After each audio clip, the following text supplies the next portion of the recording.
Hello, you beautiful people out there. What is going on? This is your friend Britik coming at you fast with another Paragon video. And today we are going to be talking about the hero changes coming in v42. Now that we got these patch notes released, and now that my Discord is popping off for some reason as soon as I start recording, we can talk about these heroes, something that we haven't talked about really. We talked about the abilities, we talked about the gems, we talked about the cards. Okay, we even talked about Iggy way back when, and you know, his rework is pretty similar to what we were expecting, but now we get to talk about the heroes. So, there's a few that I really want to point out, and, you know, there's some heroes that just got, like, little bug fixes, like Aurora got a polish, Grux got a polish for his skin and whatever, but there's some things that I want to talk about here. So, for Kari, Shadow Walk, they removed the cheat death passive. So no longer will you go invisible when you drop below 30% as Kari.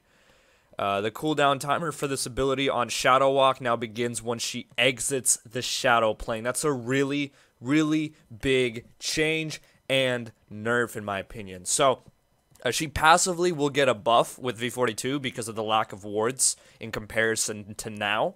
But these are two really big changes that I don't see people talking about. Cheat Death was a way for her to deal with even more burst damage because she could go invisible again during the fight. Even if she were to, you know, get hit really hard, she could still hit back really hard. It was a high risk, high reward type deal. And now her cooldown timer, before when you activated her Q, you could go straight into the shadow plane, wait there, and as soon as you activated it, there would be a cooldown timer that would, you know, you could just chill in the shadow plane, wait a bit, strike, and then all you have to do is just wait 3 or 4 seconds because you would remove most of the cooldown, you'd be fine. Now they remove that. How big of a change is this going to be? I don't know, because they said that the attack speed is increasing and the cooldowns on all abilities is being reduced for v42 just to make the game more fluid. So maybe it'll be fine. Maybe that's the reason they did this, but for right now, it seems, you know, strange. And it's hard to talk about these heroes because they also said that all the hero values, the mana regen, the damage, all that, it's all changing, so it's hard to compare right now. But I still wanted to bring this to people's attentions just so they know what's going on with the heroes before they dive into them. So with Quang, he got some polish and bug fixing, but his Gift of the Heavens, his lifesteal aura, was changed, and it only grants health on basic attacks. It no longer grants health based on ability damage, which I think that was how it was supposed to be in the beginning. I actually was unaware about that, giving lifesteal back on ability. Lifesteal is only for basics, so maybe that should be good. Morag's Hive now has the same damage over time duration on all targets and only slows the marked target. This is a big change, and it's a nerf as well. So now it's not like you're going to get more for just the marking them and then throwing them. You're only going to get the slow if you mark them. Now, here's the big one. Rampage has been changed a lot. His King of the Jungle passive has been reworked, and it regenerates a percentage of his max health every second while in the jungle. So it's not a set health regen, it's a percentage max health regen. Okay, and then it also has an active component where he regenerates basic attacks, or his basic attacks gain increased damage based on his current health for a short duration. And then Enraged has been reworked. His ultimate has been reworked. It no longer gives him a bunch of health regen.